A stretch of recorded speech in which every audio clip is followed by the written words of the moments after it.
day to everyone. I am Bayansao. Welcome to the first chapter of EDUC 3, the Teacher in the Community, School Culture and Organizational Leadership. The first chapter discusses philosophical thoughts on education, including ideas on what should be taught and how students should be instructed. And while John Locke is the subject of my presentation, I'd want to discuss the isolated facts and banking method first in a very short way. The banking method are basically the traditional approach to teaching, store and remember given by teachers. World is seen as static and unchangeable, and students should fit as it is. The students do not see the connection of this information to real life. Too much teaching, not enough learning. While the isolated facts, on the other hand, are those that are only focused on a single subject area and have no connections to other subject areas. We have nothing against facts. However, isolated facts makes no sense. They only make sense when viewed in the context of other facts. These facts, when joined with other information and further inquiry from the teacher, assist the student in making connections between the facts and his or her own life. It can be a little challenging to absorb isolated facts. Let's now talk about John Locke's philosophical ideas. John Locke is regarded as an empiricist educator. When we discuss empiricism, we said that one's knowledge of the universe is dependent on their experiences.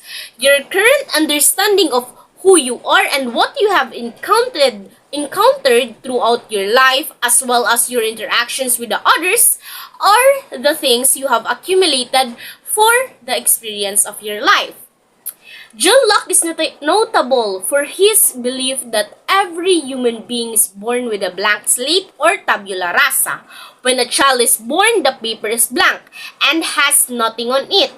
So that child is neither inherently good nor bad. Instead, the child's character is based on his interaction with his environment and his experiences in the world. So nature and nurture can actually have a positive or negative impact on a child's character. Because of their ability to learn quickly and catch up, children should be taught positive traits and attributes. A dog, for an instance, can be taught new skills quite easily while being puppies, but an older dog may not be able to pick them up as quickly. This knowledge is actually beneficial in my program as a future educator, since we, the future educators, should be responsible enough because a teacher's role is vital in creating or breaking a child's life.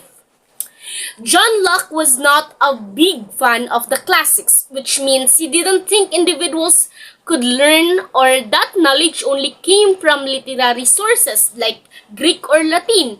Instead, he believed that people learn from real-world experiences and are responsible for their own learning.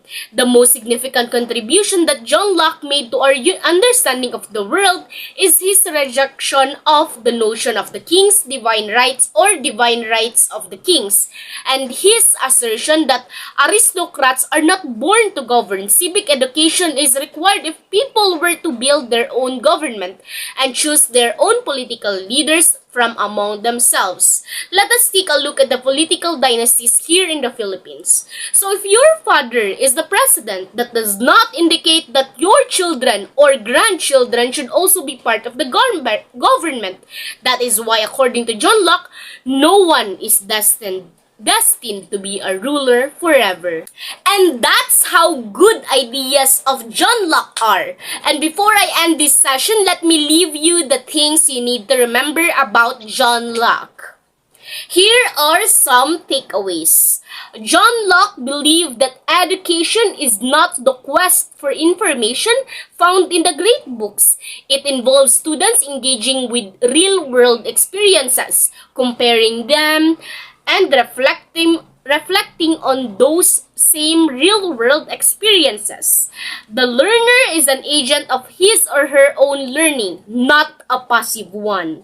From the social dimension, education is seeing citizens participate actively and intelligently in establishing their government and in choosing who will govern them among themselves, because citizens are convinced that no one person is destined to reign over them forever.